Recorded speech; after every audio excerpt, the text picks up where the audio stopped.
I, I, Nutalapati Venkatramana, I, I, Ranjan Gogoi, having been appointed Chief Justice of the Supreme I, Uday Umesh Lalit, having been appointed Chief Justice of the Supreme Court of India, having been appointed Chief Justice of the Supreme Court of India. Welcome to Explain IAS.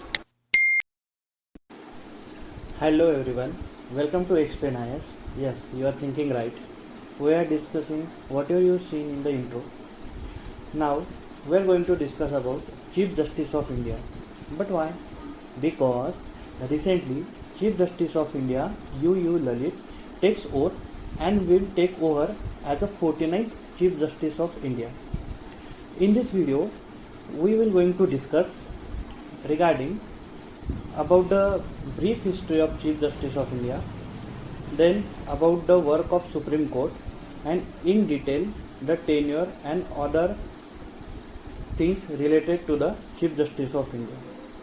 Let's talk about Chief Justice of India. Justice Uday Lalit takes oath and will take over as 49th Chief Justice of India. Justice Uday Lalit will have short tenure and will remain in office till 8 November 2022. He enrolled as an advocate in June 1983. He practiced in Bombay High Court till December 1985. Then he shifted to the Delhi High Court in January 1986. He was designated as senior advocate by a Supreme Court in April 2004. He was appointed special public prosecutor for the CBI to conduct trial in all 2G spectrum cases. He also a member of Supreme Court Legal Service Committee for the 2 terms. He was appointed as Supreme Court Judge on August 13, 2014. Now, he became the 49th Chief Justice of India. Yes, this is what we want to know about Chief Justice of India, UU Lalit.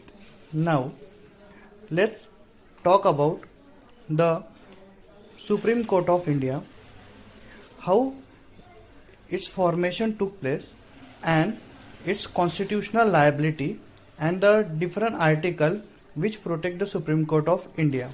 This single system of court adopted from the Government of India Act 1935 enforces both central law as well as state laws. The Supreme Court of India was inaugurated on the January 28, 1950. It replaces the Federal Court of India. Article 124 to 147 in the Part 5 of Indian Constitution. It deals with the organization, independence, procedure, power of Supreme Court. Now, about knowing the information about Supreme Court, let's talk about some basic information about the post of Chief Justice of India. What the Supreme Court says about the recruitment, or we can say the appointment of Chief Justice of India. Let's see. Supreme Court's rule that the senior most judge of Supreme Court should alone be appointed to the office of Chief Justice of India. That means who is the senior most judge of Supreme Court. That's a basic criteria to appoint the Chief Justice of India. What should be the other qualification mentioned in the Constitution of India? Let's talk. A person, the first criteria is a person, he should be a citizen of India. It's a basic criteria. Then what are the next one? The second one, he should be a judge of High Court for at least 5 years. He should be the judge of High Court at least 5 years. Or the second criteria is, we can say it's a sub criteria, he should be an advocate of a High Court at the minimum for the 10 years. And the third criteria, as we can say, he should be a distinguished jurist in the opinion of President. Okay, that's a basic criteria which mentioned in the Indian Constitution. So the next we will talk about the oath or affirmation. a person who is appointed as a judge of Supreme Court, he should take oath before entering in the office. Has make and subscribe a oath and affirm. Who should be given?